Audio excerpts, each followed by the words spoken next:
किया, ईवीएम ने क्या किया, देश का सत्यानाश किया। जिंदाबाद, जिंदाबाद, 85 मूलवासियों का नारा है, भारत देश हमारा है, मूलवासियों का नारा है। रामन जयश्राम साहब तुम संघर्ष करो, हम तुम्हारे साथ हैं। विकास पटेल तुम संघर्ष करो, हम तुम्हारे साथ हैं। विकास पटेल तुम संघर्ष करो, हम तुम्हारे। भाई इसमें ज्ञापन में सारा जो न्याय हमारे ऊपर होना चाहिए उसकी डिमांड है। जो हमारे भारत में अन्याय और इस वक्त जुल्म चल रहा है उसको रोकने की डिमांड है। हज़रत मोहम्मद साहब के ऊपर आपने जो अभद्र टिप्पणियाँ करी हैं ये माइंड भटकाने के लिए ये सारे इन लोगों के प्लान हैं। हमारी जो डिमांड है वो ये जो हमारी जाति जनगणना कराने की हमारी पहली डिमांड है, इसको करना चाहिए। हमारी SC ST OBC ये तमाम इन लोगों की जाति जनगणना करना इस वक्त ज़रूरी है। ये RSS और ये गुंडे लोग जो हैं वो दुनिया भर के जुल्म करके हिंदू मुसलमान कर करके ये ध्यान भटका करके ये मुद्दों से भटका रहे हैं। असल में हमारा मुद्दा जो है वो यही है कि जाति जनगणना कराई जाए। OBC कितने हैं, SC ST कितने हैं, माइनॉरिटीज़ कितने हैं और जितने हैं उनके हिसाब से उनको उनका हमारा जो हक अधिकार हमारा जो है वो दिया जाए। बस इतनी सी बात। क्या नाम है आपका? मेरा नाम राहत सुल्तान है, मैं ज़िला अध्यक्ष हूँ राष्ट्रीय मुस्लिम मोर्चा का। आज जो ज्ञापन दिया जा रहा है किन को दिया जा रहा है? ये हमारे जिला अधिकारी को दिया जा रहा है अलीगढ़ के। आपका क्या नाम है और किस संबंध में आप जिला अधिकारी कार्यालय आए? मेरा नाम प्रदीप कुमार है, वकील हूँ, बहुजन मुक्ति पार्टी का प्रदेश समाचार उत्तर प्रदेश। मैं आज यहाँ भारत मुक्ति मोर्चा और राष्ट्रीय प्रचार मोर्चा जो आज का ज्ञापन धरना उसके समर्थन में आया हूँ। और आज का जो कार्यक्रम पूरे देश में 567 जिलों में है भारत मुक्ति मोर्चा का, जो भारत का मूल्यवासी है SC ST OBC माइनॉरिटी, इन्होंने जो शासक वर्ग है, शासक वर्ग यहाँ का भारत का रहने वाला नहीं है।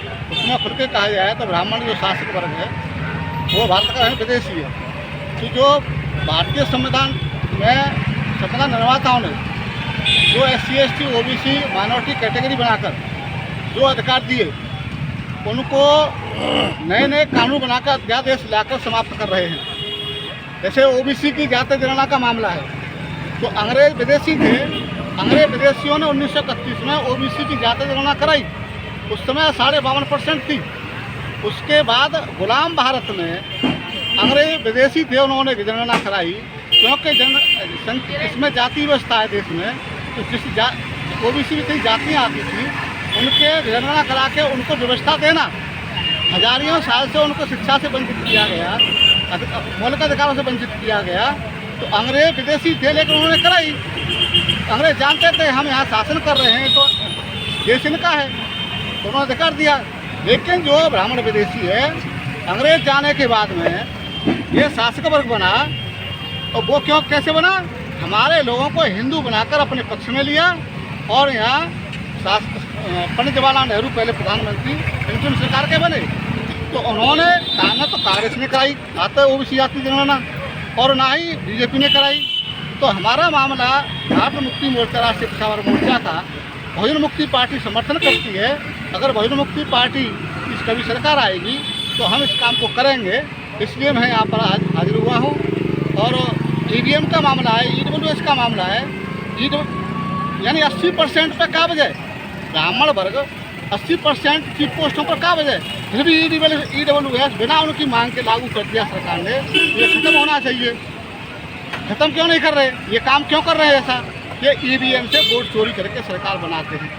उसमें सुप्रीम कोर्ट भी शामिल है क्योंकि पूरे देश में हंगामा हो रहा है EVM के बारे में। सुप्रीम कोर्ट को इमरजेंसी नहीं लगती, कब देश की हालत ख़राब हो जाए तो सुप्रीम कोर्ट भी इसमें शामिल है। EVM तो पहले से आ रखी है, आपके पहले तो नहीं आई EVM 2004 से लागू हुई है पूरे देश में। 2004 से लागू हुई है। कांग्रेस की सरकार 2004 में EVM से बेईमानी करके बनी कांग्रेस की मेजोरिटी में, फिर 2009 में बनी। अब BJP का नंबर 3 बार BJP की बन गई।